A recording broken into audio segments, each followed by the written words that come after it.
What's up, dude? Hey, man, how you doing? Good. Finally in person. We finally have met over all these years, or this year and a half of following each other on social. I know, the social media king. Sure. I don't try to take that title, but I'm trying for it. So, how you been, man? Good. Staying busy, that's for sure. Awesome. Why don't you let everyone know who you are?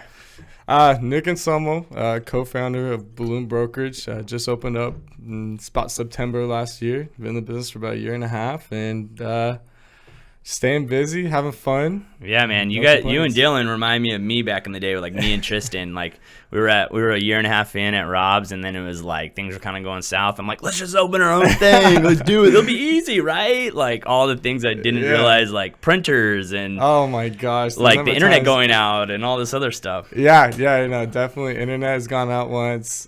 Printer is the worst. Yeah, the printer is the worst. Whenever you need to print something, running late for an appointment, trying to print out the MLS sheet, and you're like, it's not working. Yeah, it's funny how like when I work now that I pay for print, now I realize how I never print anything. Never. When I used to be at Rob's office, I would print all my disclosure forms out. I'd print all the MLS things. I don't print out anything anymore. Really? Nothing.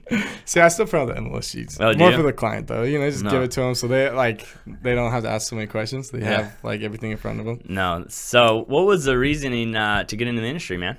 Really, it started off that I was serving tables in college, and I was just not fulfilled, right? I didn't feel like I was making a difference in anyone's lives, and so that was the first thing. I wanted to do something that made me feel good, like I'd be proud of what I was doing. And I was getting towards the end of college, and I was looking at how much I was going to make with my bachelor's, and I was like, "What'd you get your bachelor's in?" Business administration. Yeah, oh, there, boy. Yeah, so I was looking, and I was like, $60,000 a year at the local Y. Yeah, $60,000 a year, 70 if I was lucky. And I was like, I can't support a family off that. I can't buy a house. And I actually originally got my real estate license. Well, I'll sell like 3 houses, 5 houses a year, and it'll help. Maybe add 50% to my salary. Long story short, got my license, didn't do much, right? I was still serving tables and going to school, and then COVID hit, right? Got laid off from the restaurant. School got transferred to online, so I was like, okay, I'll treat real estate like a 9 to 5, and that's what I did. At least 9 a.m. to at least 5 p.m. Monday through Friday, most Saturdays, and I just started to blow up, and I was having tons of fun, and, especially helping first-time home buyers. One of my first big deal was actually an old family friend, and seeing them get into their first house, it was great. Yeah, man, it's for sure. It's interesting, like how like the moment you start like having to commit to it, that's like the one thing people don't realize. Like it's like momentum, Like in this industry, it's like I show up every day because like I feel like if I stop for a week, I'd have to restart my momentum up. Oh yeah, I feel that way. Even skipping, going on a weekend trip, I get like anxiety. I'm like, oh my gosh, I gotta start everything back up again. The next day. Oops. What are we dropping around here? That's all right. You can grab it. You're off camera right now. So that's interesting. So you started working with your boy, you and Dylan, right? You guys were kind of doing your thing. COVID was hitting, and then all of a sudden you guys were like, screw it, let's open up Balloon, your own brokerage. So what was the reasoning or the step or the thought process through that? We just wanted to start off young. We wanted to really grow a team of younger agents, or just younger mindset, right? People that were motivated to do 20 plus deals a year and wanted to be a full-time realtor. You're just working in the industry, especially, some of the realtors that have been in here for a long time, it kind of felt like they didn't want to help. They didn't necessarily want to see us succeed. And there was a couple times that Dylan and I struggled. We're like, why does it feel like people are rooting against us? Like, why shouldn't we be helping each other? And so that sounds familiar. So like we want to open Balloon to kind of help newer agents, or people that, not necessarily just new agents, but people that maybe have not been producing as much as they wanted to help them succeed and grow their business a lot faster than we grew ours. So that was kind of the goal, and we just want to create a name for ourselves. That a boy. Hey, you guys are definitely doing it, and it sounds, everything you're saying is so familiar, and that's what's so funny. It's like, it doesn't matter what town you live in or how old you are, because I'm 33 now. Like, that was the same reason we started our place, right? It was because it was like I was looking around and I was taking a lot of heat from trying to have green screens and video cameras everywhere, and the older agents couldn't process it, right? And they just weren't accepting it, and so they're just like, you know what, like I'll just start my own place, like. And I think it's interesting because, you know, I had an agent the other day who's younger, he's in his 20s, asked me like, why didn't you think good agents, or why didn't you think there's not a lot of producing young agents? And I think the problem is that it's so hard because you can't really listen to someone that's, one, been doing real estate for 25 years, or two, they're at that age where all their friends are selling. Yeah. You know what I mean? So how do you, and, you know, when you're 55, 60, it's a lot easier to walk into a 40-year-old person's house and them trust you to sell their biggest asset they have than a 30-year-old dude walking in, and now you have to like compete with that. And you can't say, I've been doing this for 25 years, even though like my product's probably better than them. I have more experience than them. I do more deals than them. Our systems are faster than them. But yeah, so I think that's really the sad part about real estate is that like the average agent does 5 deals a year. Let's everyone remember that. There's a 95 fail rate past 3 years. And so I think it's interesting how like brokerages don't get any better because those numbers are the same. They've been the same for a long time. And NAR and CAR, the people that we pay our fees to every single month in our boards, have not done anything better to improve those numbers. I mean, like it's something I laugh about real estate, but it's like, dude, what other job, if there's a 95% fail rate, you would think it's a productive? How would you not change that? Yeah, why wouldn't there be some sort of regulations or something? Yeah, exactly. So you guys opened up your new spot. Yeah. How was the first few months? Because I remember so many things I like never thought about, that like having to get a business license and like what printer company do we go with and what internet do we go with, and so how's it been? So I mean, I think first thing is we literally, for day one, we had a foldable chair and a foldable white table. Yeah. And that's all we had. And so the first thing we did, used a hotspot on our laptop and got internet set up for the weekend. And I think we probably went 2 weeks with just like foldable picnic chairs and tables and cases of water bottle and energy drinks. That was pretty much it, you know.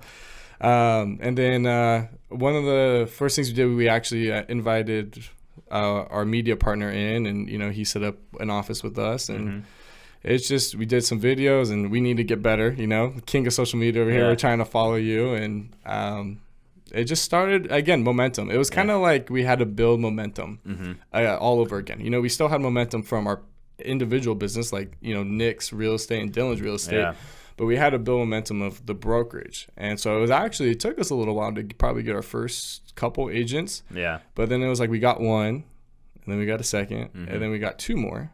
And then we got 3 more, and then it's like 5 more. And so I think we're up to like 13, 14 agents now. Attaboy. So it's been great, and we're starting to get to the point where people are starting to DM us a little bit more, you know, and message us about Balloon. And it's fun. It's nice. I need to start taking some lessons how to get some agents working for me.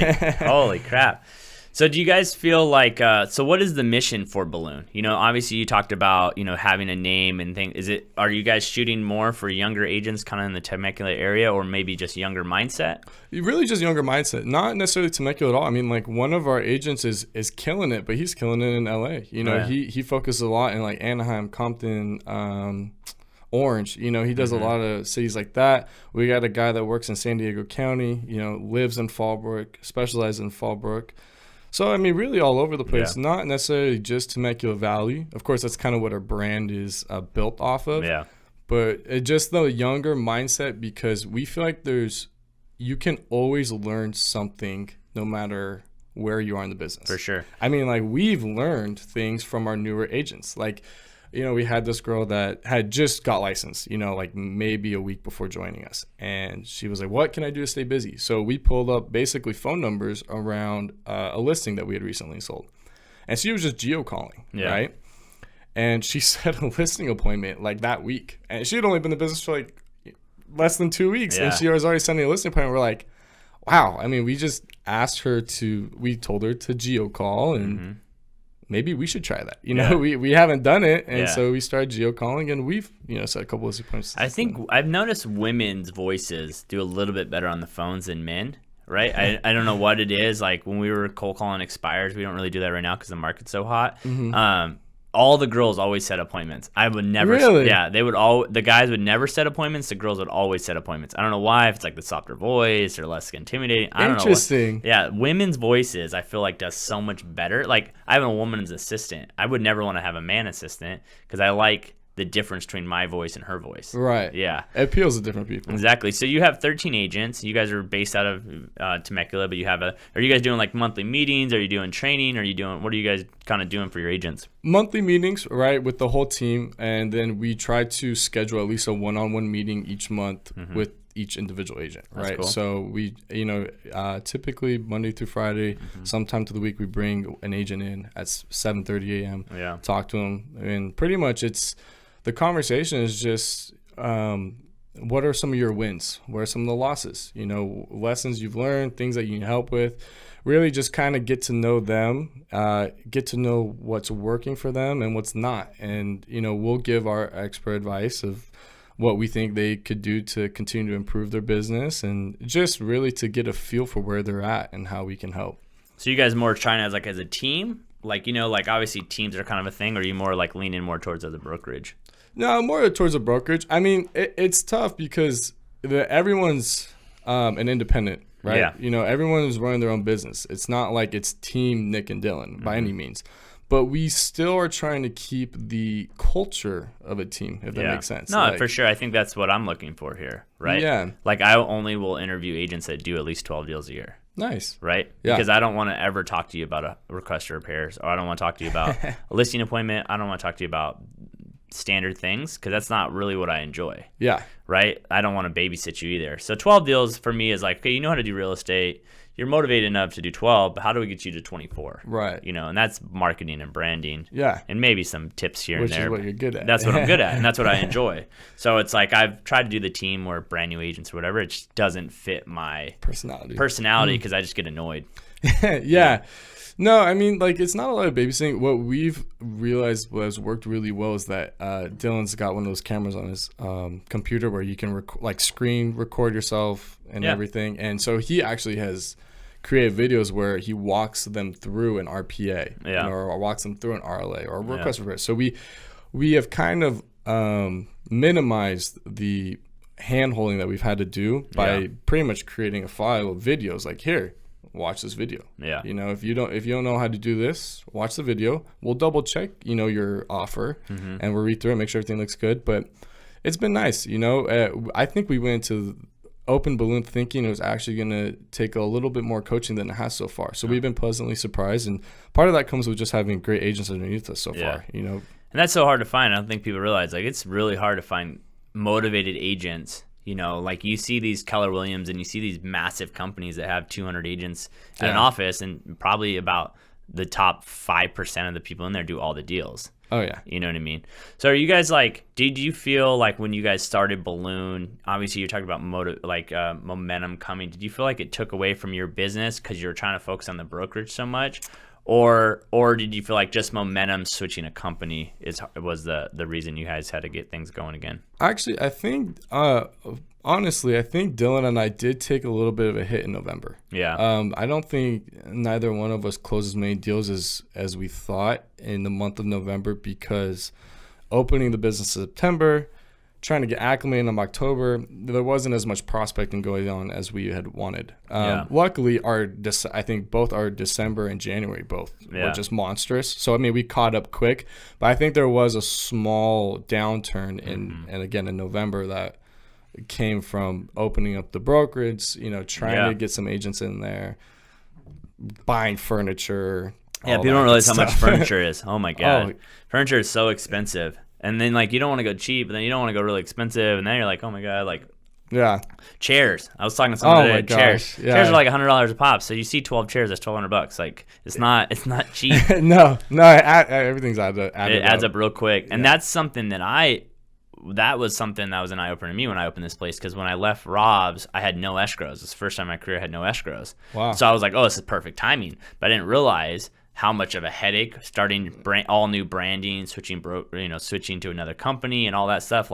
So I looked around, and we were going into the winter. Yeah. So I looked around in January. I was like, dude, I got to start because my mindset was in the business and not into real estate production. Yeah. And it's like that shift of a mindset of like, I'm focusing on the business. I'm not focusing on prospecting and deals. It's funny, what you focus on is kind of what you lean towards.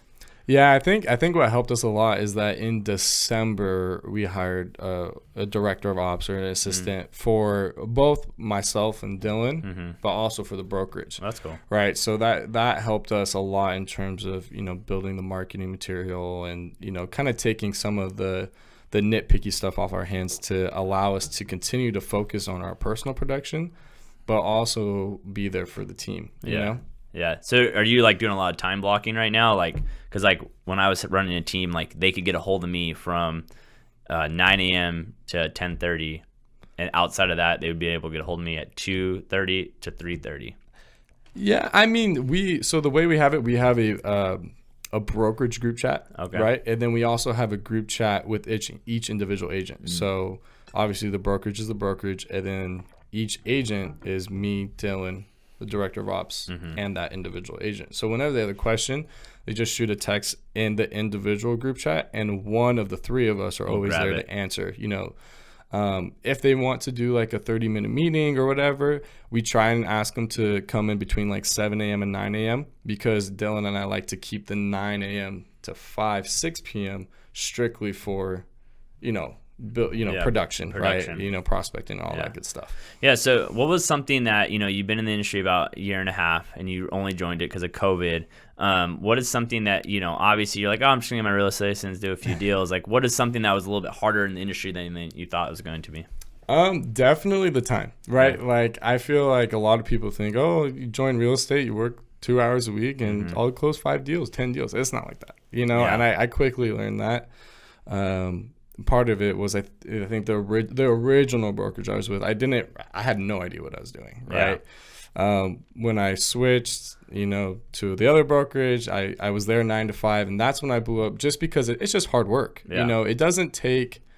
I'm a true believer that you have to be smart, you have to be ethical, I think is the big one, but it doesn't take a lot of talent to be a real estate agent. It's just a lot of hard work.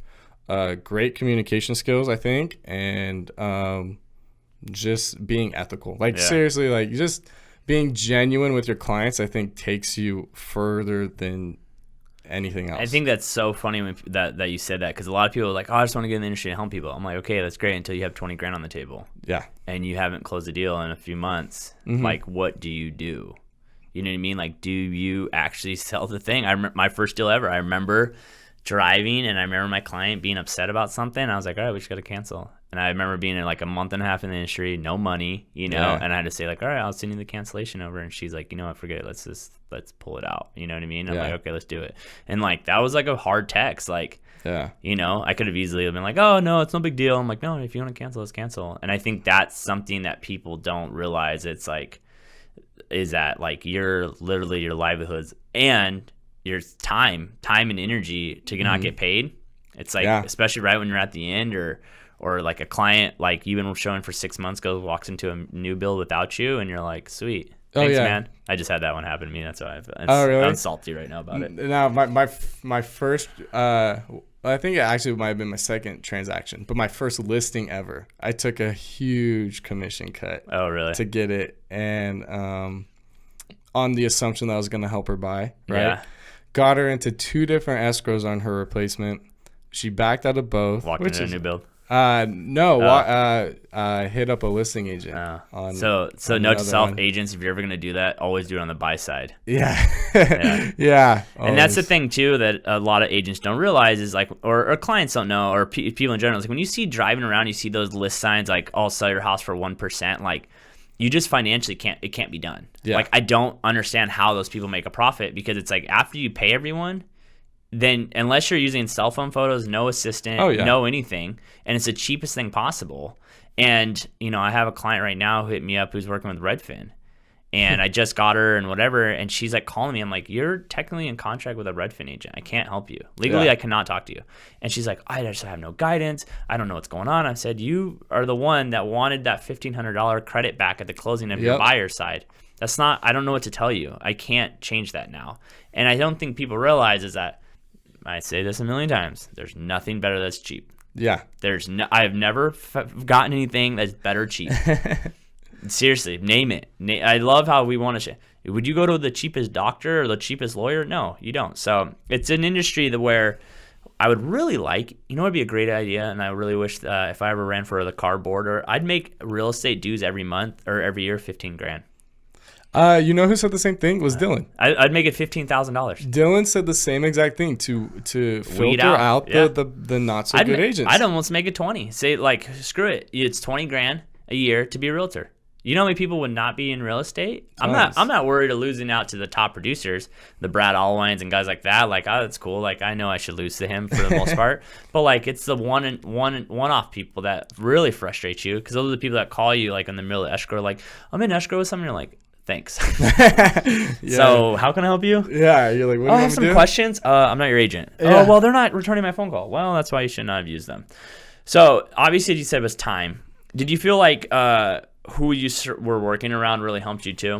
Yeah, definitely. When I switched over to TRillian, right, the second brokerage I was with, they just had such a great culture there. Yeah. I mean, Tyson is amazing. Yeah, Tyson's a great guy. Look up to him a lot, and his assistant helped me out a lot. And when I had questions, they were there to help. And especially being a new agent, I was always. Yeah, like, you have so many questions. Left and right. Yeah, and that's the thing that people don't get. It's like, it's so important when you're new, and even when you're older, what office you go to, because like, you're gonna have questions. Yeah, you're gonna hit bumps in the road, or like how can we brainstorm around these things? And that's what's so frustrating when you're at some of these offices that like don't help you. Yeah, or they, I want everyone to realize, like, all these Keller Williams and stuff, they say they have great training, but 95% of their agents don't make it. So their training's not that great. Well, I mean, most of the agents we have, I say almost all of them have come from those big names, like the Caldwell Banker, Keller Williams, Century 21. Mm-hmm. They all came from them, because you can hand someone as many pieces of papers and documents to read, and you could teach them about the fine details. But unless you're helping your agents talk to people, right, they're not going to do any deals. You can read every document there is to real estate, but unless you're actually talking to people and getting yourself out there, meeting new people, you're never going to actually close a transaction. And I think that is where the training falls short on those big name brokerages. Well, I think the hard thing too is like, it's too mass produced. Right? Yeah. It's the same thing they put up to all the agents. Like, you got to know, like, you got to have like a one-on-one relationship. And I think boutique and small brokerages teams and small brokerages are really going to take off, because like, it has to be more niche. What person, these skills they have, and how do we dominate their skills? Like, if I went to Keller Williams and they're like, you just need a cold call the other day, I'm like, that's not going to work for me. Like, that's not who I am. I hate that. I'm drive you crazy. Yeah, drive me crazy. I would quit. I wouldn't do it. And I think that's the biggest thing, is you got to figure out like what's best for you, because there's a million ways to do this job. Yeah, there's a million. Like, there's every style ever. There's guys that live and die off door knocking. Kristen Stone and James Shelby. I watch them door knock and cold call and make tons of deals and make tons of money. Great. I'm the guy on video, on social. There's guys that do postcards. There's guys that do, other things. And so you can't just throw one thing out there to everyone.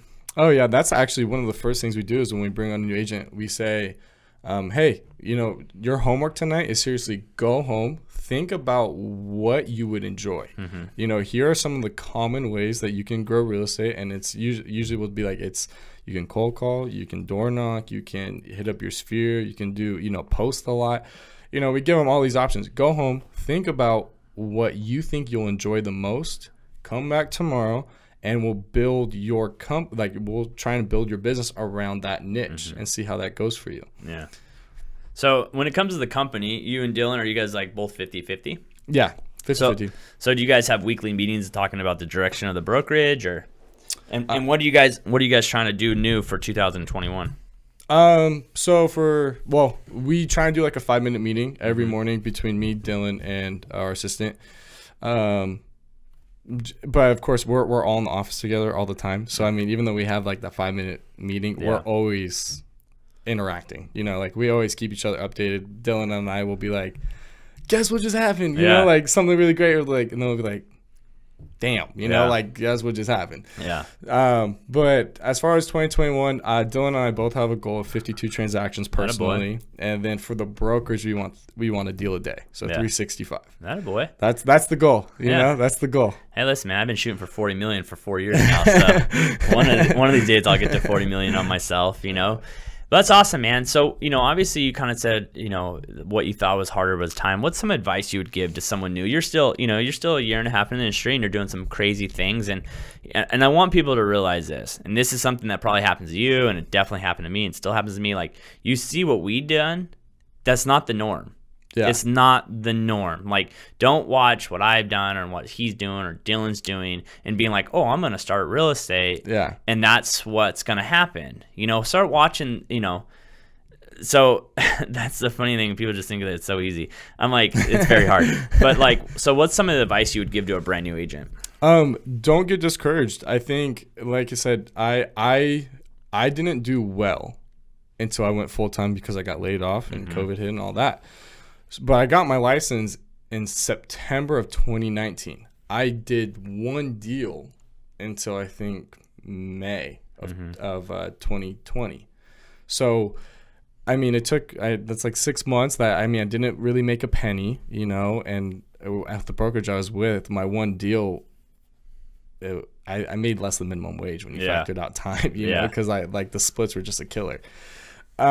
Advice would just be, don't get discouraged, and you can't just work 2 hours a day and think that you're going to get paid the big bucks. You know, you got to treat it as 9 to 5. And I totally understand when we have agents that are in the transition phase from part-time real estate to full-time. They say, you need to do your best. So if you really want to be a full-time realtor and you really want to make good money, you have to do your best to still work 40 hours a week despite your part-time job.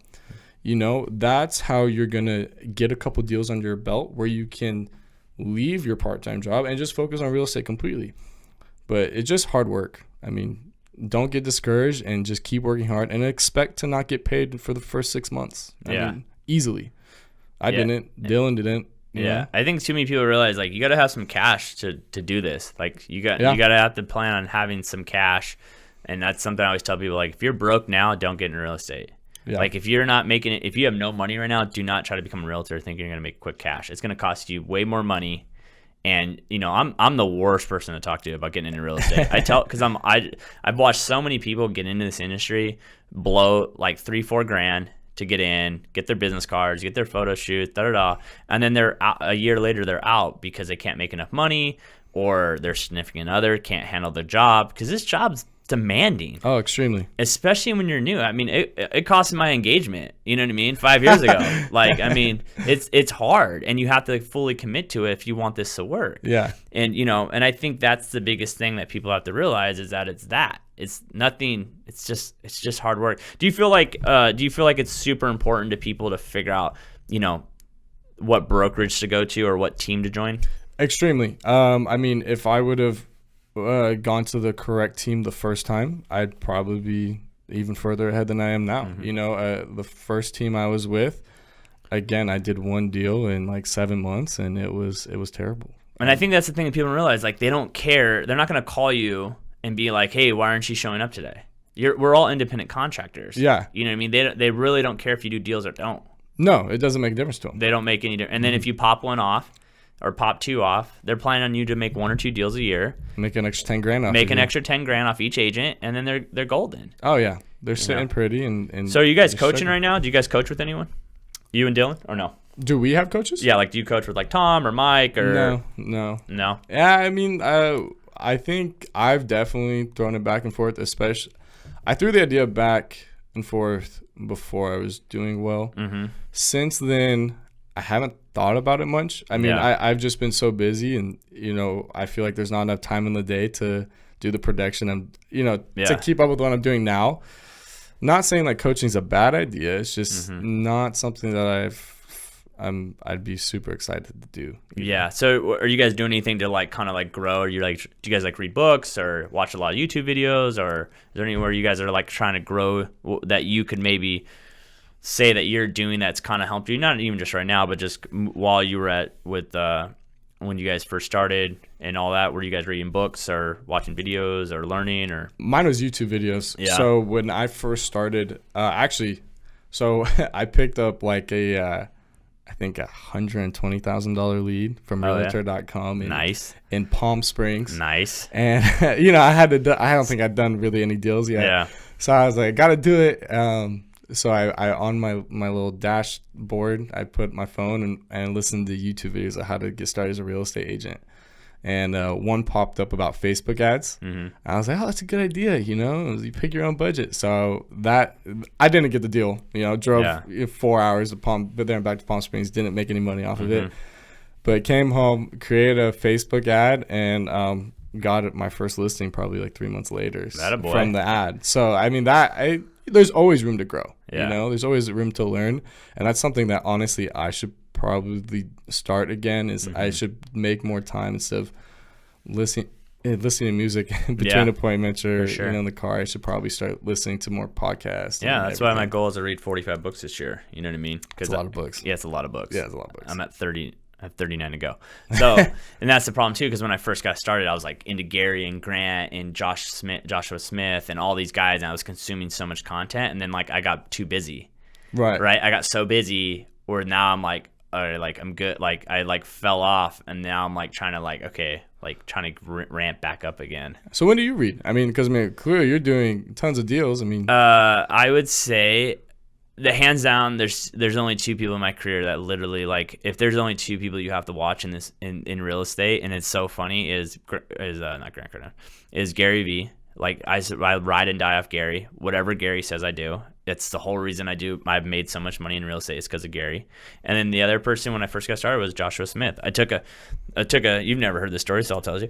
I was in Iowa. I was umpiring in Iowa, and I remember being in my hotel room. Had no money, and I came across Joshua Smith on YouTube, and that's how I found into Gary and Grant was from his podcast, and he was doing this 90-day boot camp. It was $1,000, and I remember having like no money and being like, and I didn't even have my license yet. I would study in my hotel room. I would literally like have flashcards, right? And I would travel.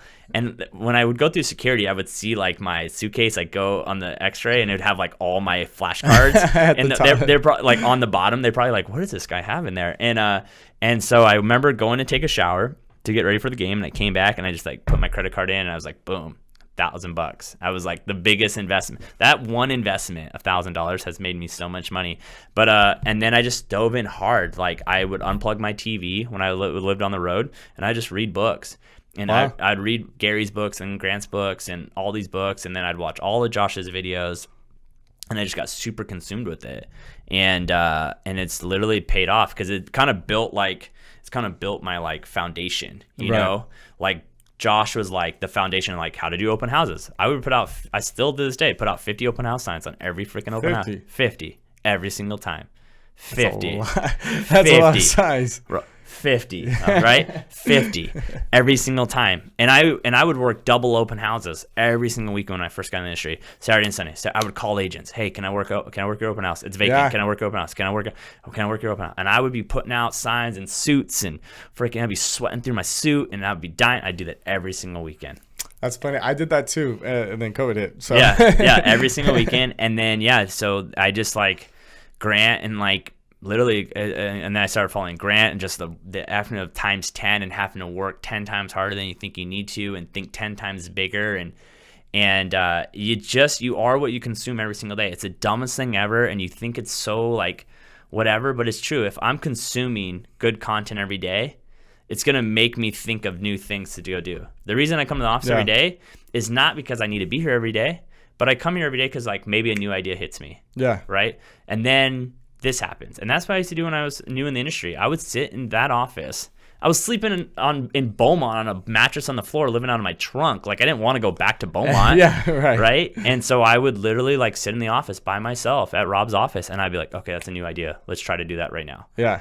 And I've evolved. I've made a lot of mistakes, but I've show up every day. Yeah. You know what I mean? And I think that, and I've like have learned real estate. Yeah. Like I know the ins and outside of a transaction. I know the inside of loans. I know what we need to do. And so when I do meet with someone, I can bring a lot of value to them. And that kind of helps me out a lot. It's just a resource. Yeah, I actually, my tip to any agent, and Adrian, make this a 1 minute clip, is that pull out your phone and look at your social and look when was the last time you post something actually valuable to someone. Right. Got it. Then go look, could a brand new agent post that same post? And if they can, that doesn't count. So if you're posting, just sold a house, 20 offers, sold it in one day, 20, any agent can post that right now because the market's crazy. Right. Right? Any agent can post that. That person's your first listing or your 200 listing. They can make the same post. That doesn't count because it doesn't separate you and doesn't bring any more value to the table than a brand new freaking agent. So when you're talking about, oh, how to get qualified for a loan, a brand new agent can post that. What separates you is posting knowledgeable things that separates you from a brand new agent. That's what I think every single time. Every time I post something, how do I post something that a brand new agent can't post? I'm going to take that home. Really? Dude. Yeah, I like that. That is what separates me from someone else. And I don't mind being the person who goes, market's going to not crash or the market is going to crash. I also put on video that said Purple Bricks was gone. 3 months later, they've collapsed.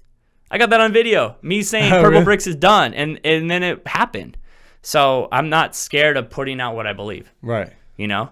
And if it changes, it changes. You know what I mean? And then I make an adjustment. I'm not smarter than anyone else in this game, but that is what every agent makes a mistake. Don't share the memes that everyone else is sharing, right? Don't wrap everything into real estate. Another thing is I've never asked for business online. I've never asked who's looking to buy or sell, call me. I've never asked for it because I'm never going to ask you for your business. I'm going to earn your business. Every single time. Everyone else can ask you because this is an analogy I had the other day and I'm ranting right now. No, but, yeah, but what's the difference of you making an Instagram post saying who's looking to buy or sell or the homeless guy standing on the sign asking for money? It's the same exact thing. Why don't you just go stand on the corner and say who's looking to buy or sell and just stand there all day long? You'd probably have a better chance. I mean, seriously, it's the same thing. It's just one's digital and one's not. Right. There's no difference. And all you're doing is posting. It's like right now when I've turned down 5 listings this year because I tell them it's a bad time to sell. Because if they're going to sell, where are you going to go buy it? Yeah. It doesn't solve your problem. I lose more money because I'm honest with people than I take. And I'm okay with that. Yeah. And if you want to go work with someone else, great. That's fine with me. Good luck. I understand. No, it's not good luck, but it's like, I understand. No worries. Like, all I hope is that you think real estate, my name at least comes in your head. I might not get the deal. You might go with your cousin or your mom's best friend or someone, but at least in my head, I know that you're thinking of me. That's the game. I like that. That's cool. Well, anything you want to add off, man? No, just thank you for being here. No, man, thanks for sharing your story. I think that what you guys are doing are inspiring. I remember everything you were going through because I did the same thing. And I do not understand. If you're a brand new agent, I'm going to make this announcement. If you're a brand new agent, go work for young people doing deals because you can't follow the person that's been in the industry for 30 years and has lived in this city for 35 years and has a reputation. You can't do what they do. And that's the biggest mistake I made. I tried to do what the old agents did, and it didn't work. I had to think about how do I do it for the new game. And those older agents just don't know how to help you. So work with people that can actually help you and bring value. So appreciate your time, man. Thanks for stopping by. Until next time, guys. Peace.